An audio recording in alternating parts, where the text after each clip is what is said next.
میاں صاحب ہمارے ساتھ موجود ہیں، آئیے ان سے بات کرتے ہیں اس حوالے سے۔ السلام علیکم میاں صاحب۔ جی وعلیکم السلام۔ کیسے ہیں آپ؟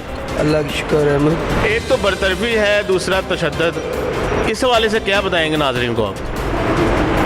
بس جی، جب ریاست نام کی کوئی چیز نہ ہو تو پھر اس طرح کے واقعات جنم لیتے ہیں، اور حقیقت یہ ہے کہ لوگوں کو بڑی امیدیں تھی تبدیلی سرکار سے، کیونکہ وہ تبدیلی کی بات کرتے تھے، وہ انقلاب کی بات کرتے تھے، وہ اسلام کی بات کرتے تھے، مدینہ کی ریاست کی بات کرتے تھے۔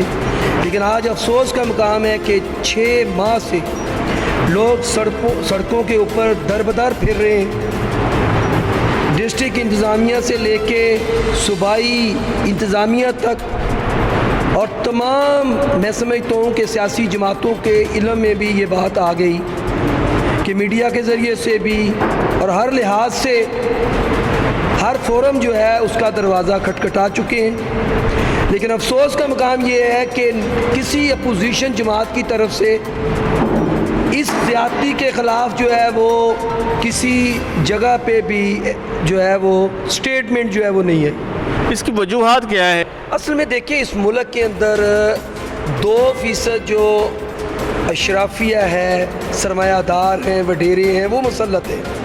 98% غریب عوام جو ہے اس کا ایکا نہیں ہے، وہ تقسیم ہے۔ یعنی میں کہا کرتا ہوں کہ جب پاکستان لینا تھا ہم نے، اس وقت قوم تھی تو ہم نے پاکستان لے لیا۔ آج ملک ہے لیکن قوم نہیں ہے، ہم مختلف فرقوں کے اندر مختلف سیاسی ہمیں تقسیم کر، لہذا جب تک ہم لوگ متحد نہیں ہوں گے، منظم نہیں ہوں گے، پاکستان کا بنانے کا جو مقصد ہے وہ پورا نہیں ہو سکتا۔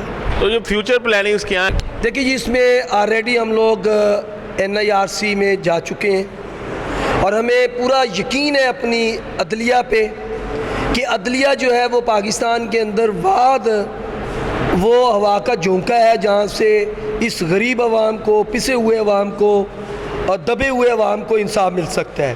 اور مجھے اللہ کے بعد اپنی عدلیہ پہ بھروسہ ہے کہ عدلیہ سے ہمیں انصاف ملے گا۔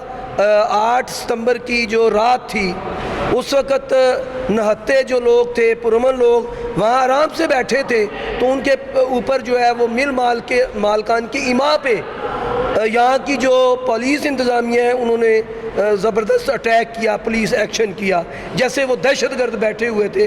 ان کو شرم نہیں آتی کہ وہ لوگ اپنے بچوں کے بھوک کی وجہ سے، بلبلانے کی وجہ سے وہاں بیٹھے تھے، لوگوں ان کو شرم دلانے کے لیے بیٹھے۔ ہم لوگ تو مستقل آپ کی فیکٹری میں کام کرتے تھے، ہم نے تو پوری زندگی، اب 30 35 سال ہم نے تمہاری فیکٹری کو، تمہارے کاروبار کو چلانے کے لیے ہم نے صرف کیے، تو آپ ہمیں کیوں نہیں رکھتے، ہمیں مستقل اس کیوں نہیں رکھتے؟ لیکن افسوس یہ ہے کہ جہاں پہ سرمایہ دار اور ریاستیں آپس میں ان کے مفادات ملتے ہیں، وہاں میرے بھائی غریب کو کہاں انصاف ملتا ہے؟